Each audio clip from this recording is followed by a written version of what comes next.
Hey everyone, welcome back to another late-night dive into Reddit's creepiest corners.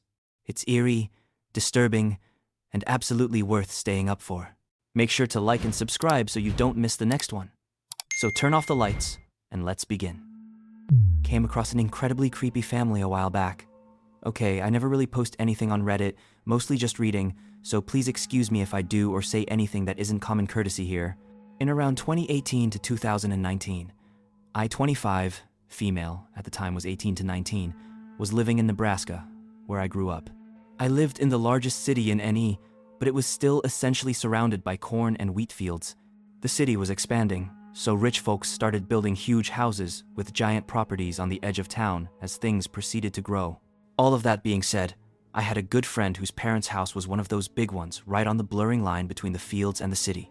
My friends and I were constantly hanging out at his place because it was fun. They had tons of property to ride 4x4s on. A hot tub, a huge living room for us to watch sports and have reality TV binge sessions, etc. Plus, his parents were super cool and we could drink out there as long as we stayed at the house. It was tons of fun even though I was divided by am quite scared of the dark, so I would just not go outside after a certain time because there was little lighting and the nearest neighbor was about a mile away. I always felt a weird energy driving to Divided By from his place if it was late at night, but never had anything happen until one night. The drive out there was a long, winding two-way road that had thick trees on both sides, and you passed one of the city's largest cemeteries on the way. Barely any lighting, of course, besides the street lamps every once in a while, and very little traffic. It's all inherently a bit creepy, and I'll admit to having sped through this section of road many times to get through it as quickly as possible. This specific night was perfect spring weather, so I was driving with my windows down, listening to music, and it was around 10 p.m. I was coming around one of the curves in the road when I had to essentially slam my brakes on. Right in front of me, in the middle of this road, maybe 50 yards away, was what looked like a family. Again, picture a completely pitch-black road with thick forest on both sides, and only my headlights to show what's in front of me. This was a family of 3-4?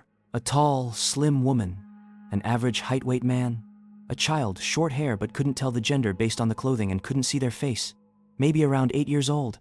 And the mother was pushing a fucking stroller. Their clothes looked normal. Not tattered, but not nice. They also were not carrying any kind of light source, meaning before I arrived behind them in my car, they had been walking in the pitch black. They were all facing away from me, walking completely silent in the middle of the street, the same direction I was heading. I had turned my music down to hear if they were speaking, had music playing, etc. They didn't. The hairs on my arms immediately stood up. I came to a stop in the road behind them, obviously, and just sat there for a moment to let them move. They seemed to be completely unaffected by me and didn't even turn their heads slightly, nor did they attempt to move out of my way. I literally thought I was going insane or that I was dreaming. It was so surreal. Before I really had time to fully process and register what I was seeing and how truly strange it was, they all, at the same time, stopped walking and very slowly turned to face my car. This scared the absolute shit out of me. I honestly didn't even give myself enough time to look at their faces as they turned. I immediately threw my car in reverse and sent it backwards for probably a full 20 seconds before flipping a U-turn, nearly running myself off the road and booking it the other direction. The only thing I remember noticing is that the stroller looked to be completely empty. This was the part that sticks in my mind the most. I've never felt terror like that in my life. I checked my rearview mirror probably 1,000 times before getting to a main road, and never saw a glimpse of them. In fact, I never saw a glimpse of them ever again. I tried asking my friend and his family about it, only to essentially feel like I was insane because of the way they looked at me. Every time I tell this story, I get one of 3 reactions. They immediately think I'm fucking cuckoo, think I'm lying, or have had something sort of similar happen to them. I really don't care if no one believes me, honestly. It was, and still is, the creepiest thing to ever happen to me. I think about it all the time. It was either some weird-ass family trying to scare the shit out of someone, a distraction for an attempted robbery, assault, etc., or it was something more sinister. I'm going to tell myself for probably the rest of my life that it was the first option. Careful what you say at breakfast in a hotel. When I was around 22 years old, I had a scary encounter while staying at a hotel for a job. Around 2010, I was working for a traveling photography group that took church directory photos. Each photographer drove separately from all over the place. So I was in Harlan, IA at the time. I was staying at a hotel along with other photographers who joined with me.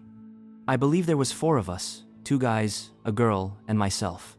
One morning, I went down to breakfast and was watching the TV in the hotel breakfast area. Someone was also down there, nearby, a guy.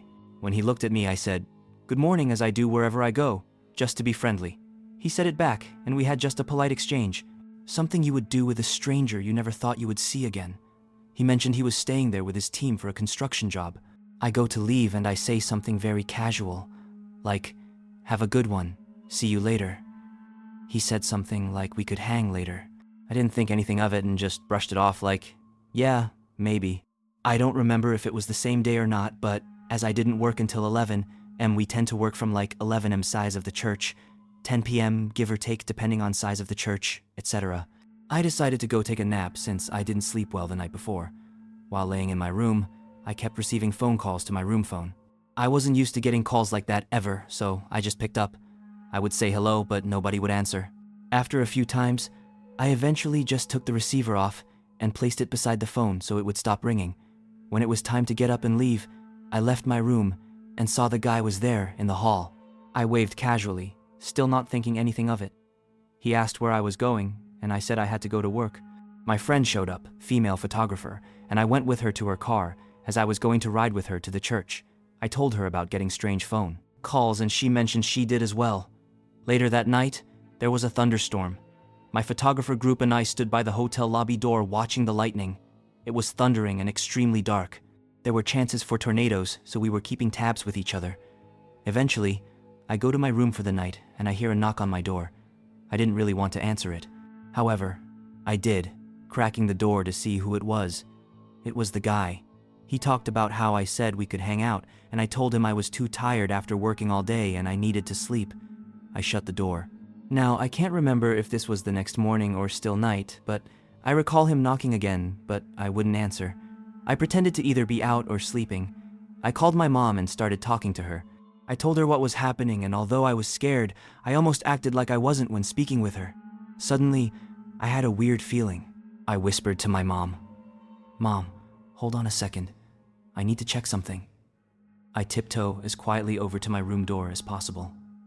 I look out the peephole and I see him. I then see him turn his head to my door as if he was listening for something. My heart started to race. I then saw him move to the side. You know how the wall sometimes goes in for the doors, so there is like an indentation in the hallway for each room? Well, he goes to the wall away from the room that juts out. I think he thought he was hiding because he would try to lean his head around the corner of the jut-out portion as if listening for something. I walked to the furthest side of my room quietly and whispered to my mom about how I'm scared. I called the front desk to complain like my mom's suggestion. I can't remember if I also texted my friend or called her, but she also complained to the front desk about the various phone calls she received.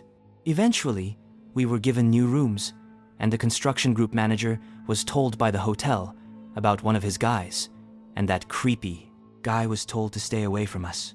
I even told some of the church people about the situation, and they all said if we needed to stay with them, we could. All very nice, but still all strangers to me, and I didn't trust anyone at that point. I'm not sure what happened to him as I didn't see him after that. I was a little jealous of my friend because she ended up with a hot tub in her room and I didn't, but it was fine. However, after that, I was more aware and careful with who I talked to and what I said. If that didn't send chills down your spine, I don't know what will. Thanks for watching, and if you enjoy these late night horrors, don't forget to like, subscribe, and hit the bell. I'll see you in the next one, if you're still awake.